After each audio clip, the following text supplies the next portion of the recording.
You know them. You see them scoring fantastic goals. You see them celebrating. All of these are parts of football. But have you ever wondered why do they celebrate like they do? Well, in this video we have answers to all your questions. From Pedri with his binoculars, Haaland with the lotus position, Son or Harry Kane. Very well, get comfy and look at the origin of these iconic celebrations. Before being a professional soccer player, Pierre Emerick Aubameyang is a huge fan of superhero movies, and also a maverick in that sense. He doesn't care whether it's Batman, Spider-Man or Black Panther, whatever is trending. But if there aren't any movies in theaters, his backflip is something that can never be missing. That's his signature move, which at 35 years old he still performs with mastery. And Aubameyang is old enough to remember Hugo Sanchez celebrations. No, it's not sarcasm, it's 100% factual information. The Mexican forward was his inspiration, though the Gabonese striker added a degree of difficulty to the acrobatics, fitting for the 21st century. Someone who probably never even heard about of Hugo Sanchez is Jamal Musiala, an honorary member of Generation Z, also known as Centennials, characterized by their unique sense of creativeness. With his amphibian-like hand gestures, typical of those who grew up with an iPhone in their hands, Musiala crosses his middle and ring fingers to form a perfectly shaped M with his index and pinky fingers wide open, M for Mom, M for Munich, M for Mannschaft, and I imagine M for Musiala. The problem with scoring so many goals as Herling Haaland is that your celebrations become overused way too fast. For years, his signature move was the lotus position, an iconic stance from his yoga classes. Haaland loves meditating in his free time. Since he arrived to England, the Norwegian forward has been repeating a celebration he had already started in Dortmund. One finger in his ear, the other one pointing to the sky. Haaland has refused to explain this gesture, stating that it is a private matter.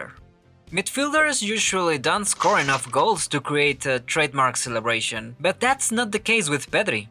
Every time he scores, he rolls up his hands and looks through them as if trying to mimic binoculars, to get a closer view of the stance.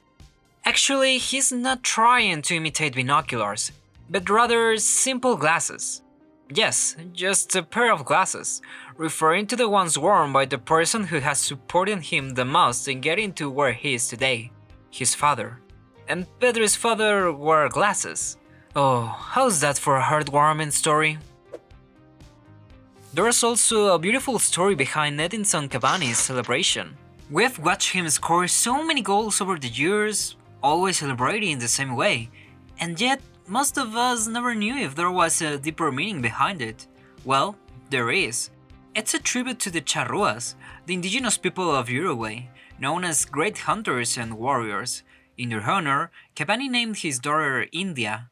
So, every time Cani performs the ritual of shooting an imaginary arrow after scoring, he's hitting two birds with one stone, remembering his daughter and honoring his roots.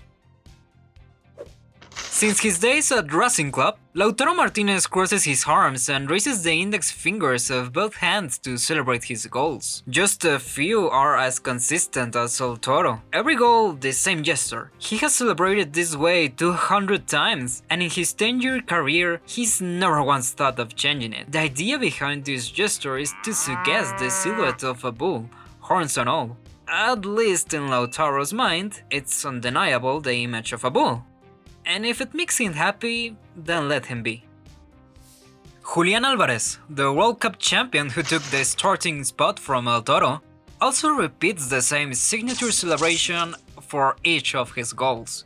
And just like Lautaro, his celebration is also inspired by an animal. His childhood nickname, Julián, was called La Arañita, the little spider. That's why he chose this celebration. No, what he does with his fingers isn't a nod to Lautaro's horns, but rather the pose Spider-Man makes when web shooting.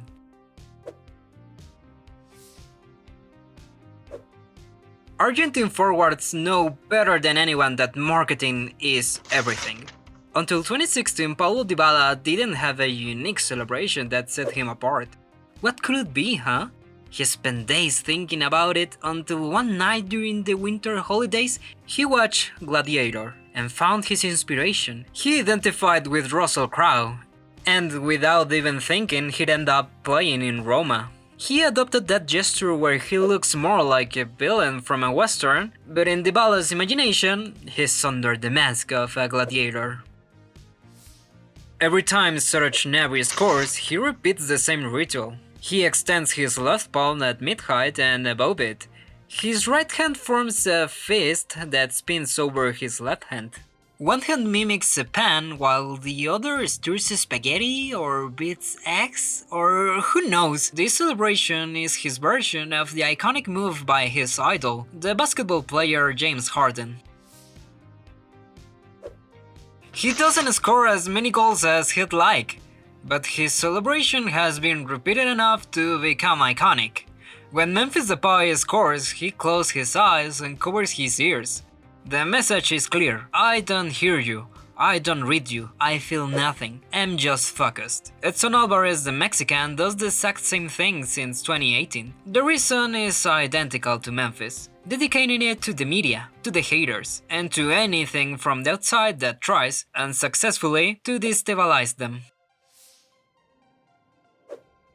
Similar in form but completely different in meaning is Bruno Fernandes' celebration. When Bruno and his wife would scold their daughter Matilde, she would cover her ears and say she couldn't hear the scolding. Bruno found it so funny that he adopted it as his goal celebration. Years passed, and now Matilde is the one who scolds her dad when the cameraman shows the crowd or the coach instead of focusing on the celebration. Now, the Manchester United player can't stop doing it, because if he did, his daughter will disown him. The explanation behind Robert Lewandowski's celebration is simpler but carries just as much meaning. For many years, the Polish striker didn't have children and would celebrate freely, letting his instincts and desires take over. However, those spontaneous celebrations ended when his first daughter, Clara, was born, and he started celebrating his goals for her. Then his second daughter came along. And since then, Lewandowski celebrates each goal by bumping his fists against his chest, symbolizing his two little girls. In his prime, Neymar had a catalog of celebrations as extensive as his dives, but lately he seems to have found serenity, stability, and along with them, a celebration that's here to stay, shaking his hands around his head and sticking out his tongue. Brilliant, fittingly. Such a work of art has its own name. Neymar named it Faces for the Haters. Yes, it's not a celebration dedicated to his kids. He'd rather spend the time on those who throw hate at him.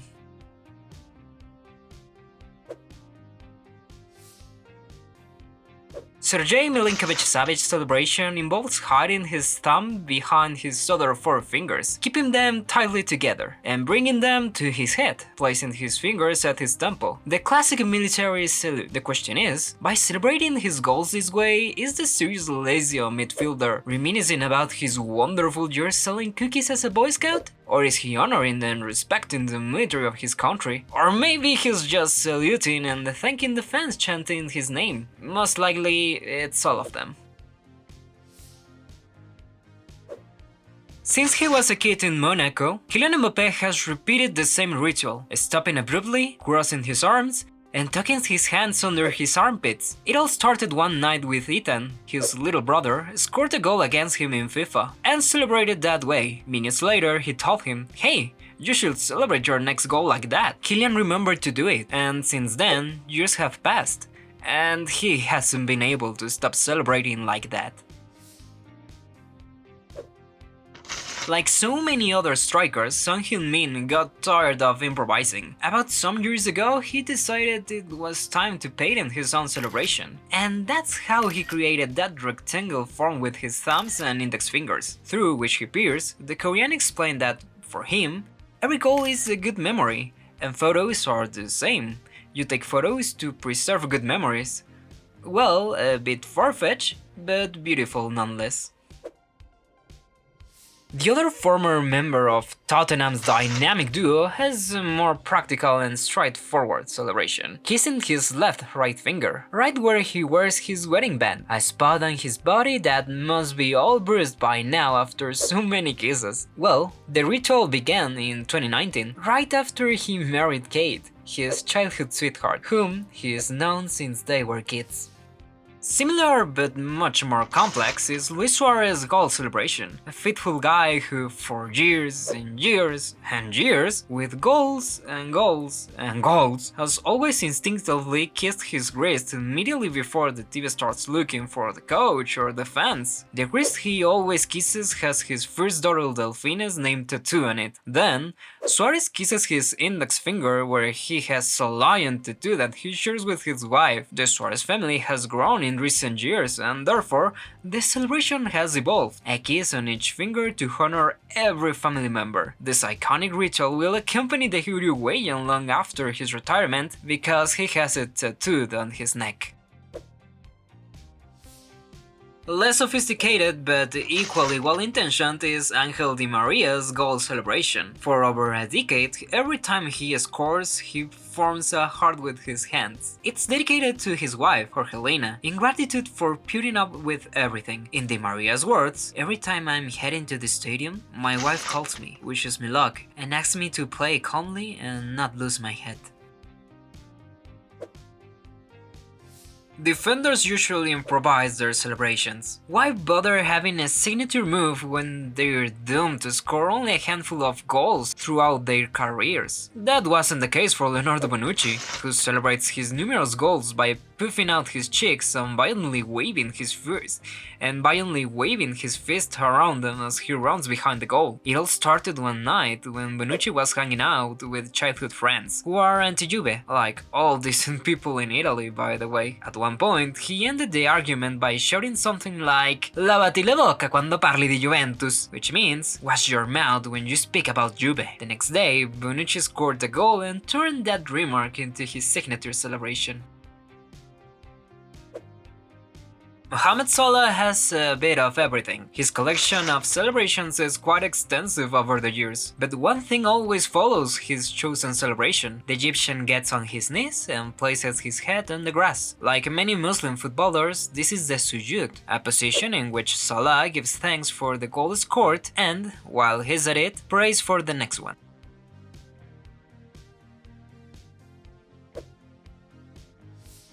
His former partner in mischief, Roberto Firmino, also has a wide range of celebrations. In fact, you could say the Brazilian forward has more celebrations than goals to his name. The one that has lasted the longest is his karate kicks, or kung fu, or capoeira, or whatever martial art he's doing, but the most original was the eye patch. It came about after an accidental play. Jan Vertonghen fractured his eye. Since returning to the pitch after this scare, Firmino started celebrating by covering the eye that was almost taken from him, a celebration copied by former teammates like Sadio Mane and even rivals like Kevin De Bruyne. Honorary mention to Dele Alli, for those times when Tottenham was cool and had us all trying to copy his trick. Football has abandoned Dele Alli, but he knew the matter of marketing. That celebration is still with him.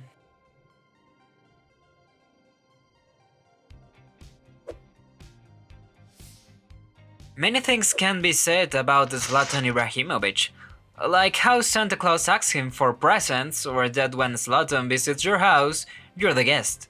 What can't be said is that fame went to his head, because he's always been that way.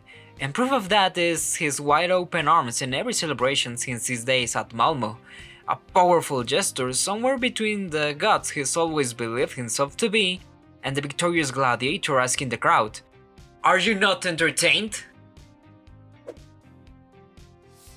Gabriel Jesús is the son of an overprotective single mother. As a child, she'd call him constantly to know where he was. If Gabi didn't answer, she'd call all his friends until she found him. She hated when he didn't check. To honor the woman who has been his biggest supporter, Gabriel Jesús has been doing the same every time he scores. He runs to the corner flag and pretends to call his mom. It doesn't matter if she's in the stadium or watching from home in Brazil. He calls her to say what she already knows. I'm here. I just scored, mom.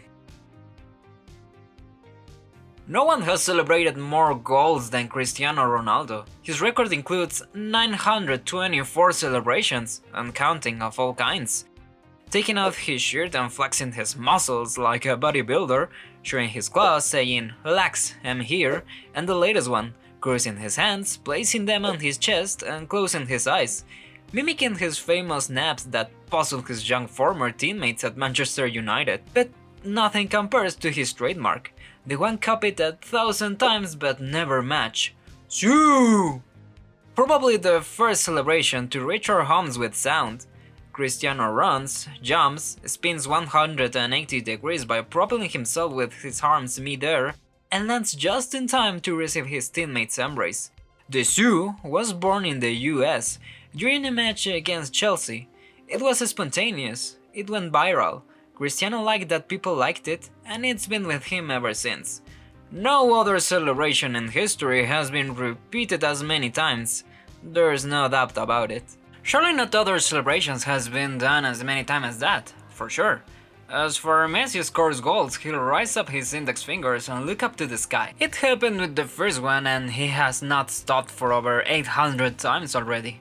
Though he has some unforgettable celebrations, as that time when he grabbed his shirt at the Bernabeu with only one hand and somehow defying the force of gravity, or when he did a tribute to Maradona with the jersey of Newell's Old Boys. So what do you think about these celebrations? Will you celebrate a goal like them or try to imagine a new one? Now that you know the origin of this iconic celebration and its meaning, you can tell them to your pals. Or just have these facts on your brain. Subscribe if you want more and don't forget to share.